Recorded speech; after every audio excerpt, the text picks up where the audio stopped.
Laurel Van Ness, Slammiversary. You were involved in not one, but two segments of Slammiversary 15, which was the celebration of 15 years of Impact Wrestling, now also Global Force Wrestling. What was that like for you to be in two spots on this historic show? It's so surreal because I'll never forget 2016 Slammiversary. I was here watching with my sister, and so to now fast forward only 12 months and I'm in two segments, one of which I think was very crucial to Slammiversary, the Knockouts match, and oh my gosh, surreal. That's all it was. It was surreal. I loved every minute of it. How did you get your break with Impact Wrestling? I was constantly kind of putting things out there to them while I was on the indies, while I was doing Tough Enough and things like that.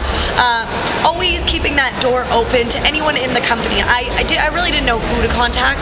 There was one guy on the creative team, David Lagana, who I continuously said, if you need anybody, if you need any girls, if you need anyone for an extra spot, I'm there. And it was right after Tough Enough, 2015, I believe January 2016, that he said, okay, we've got a spot for you. If you want to do an extra spot, come in.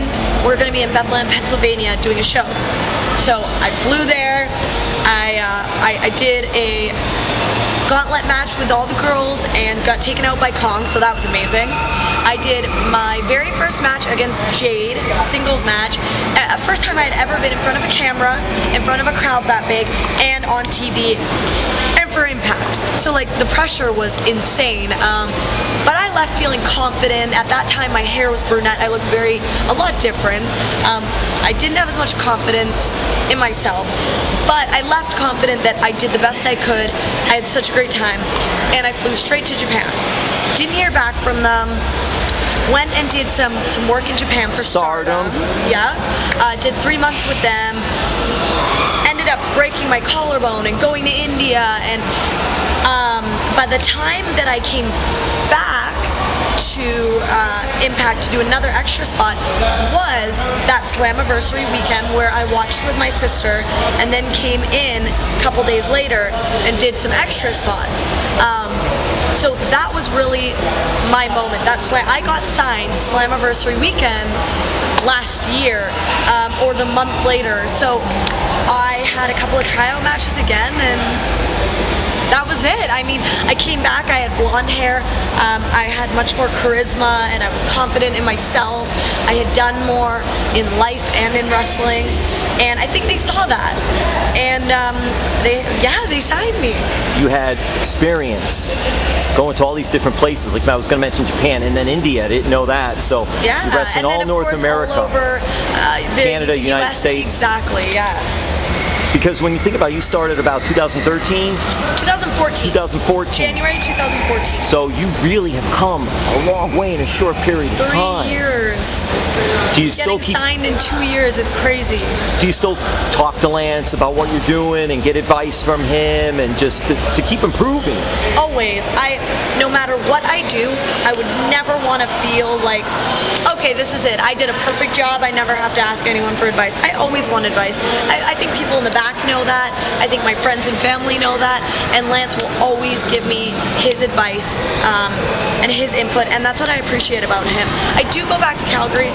I visit him. I try to work with the girls he has, and I'm always needing new moves or a new spot or new techniques or feedback and critique, and he's always there for me. Now, how did you come up with this persona? Because this is just over the top, out there, and I want you to describe your outfit as well.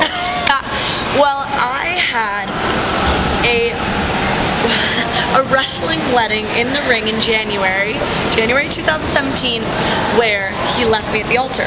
So I'm wearing a beautiful headpiece, my hair is done in a big updo, I'm wearing a beautiful dress, and he leaves me.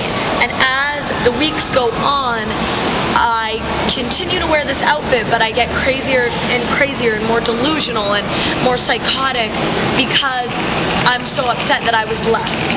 And so of course, not changing out of the dress, my dress now is red from my lipstick, black from my eyeliner, brown from my tanner and dirt, black from the dirt on the ground and in the ring and my feet, green because I've been misted in it by Rosemary. It has now gone from a full-length dress to a short dress.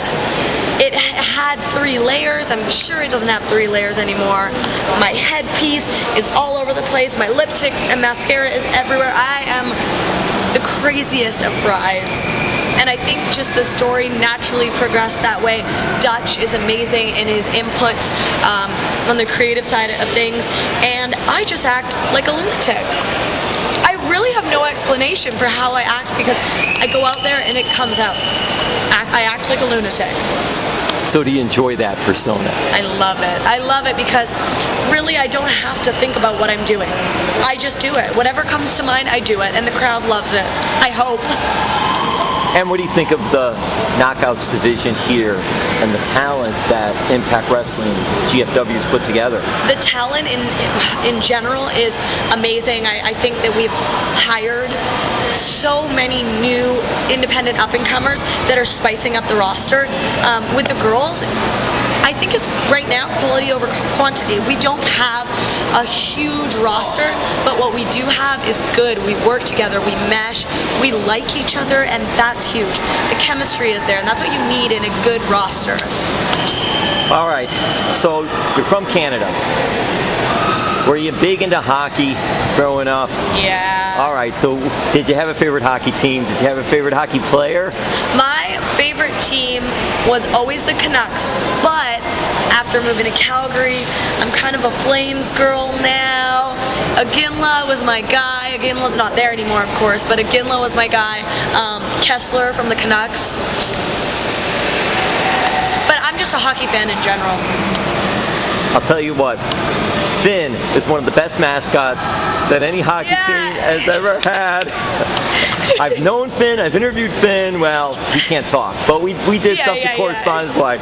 So props to the Canucks and props to Finn. All right, Laurel, social media for everybody. Okay, you can follow my Twitter, ImpactLVN.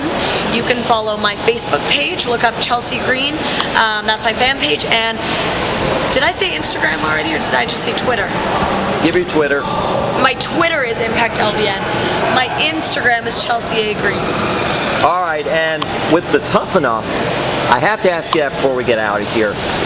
How do you get a break like that? That I actually really fought hard to get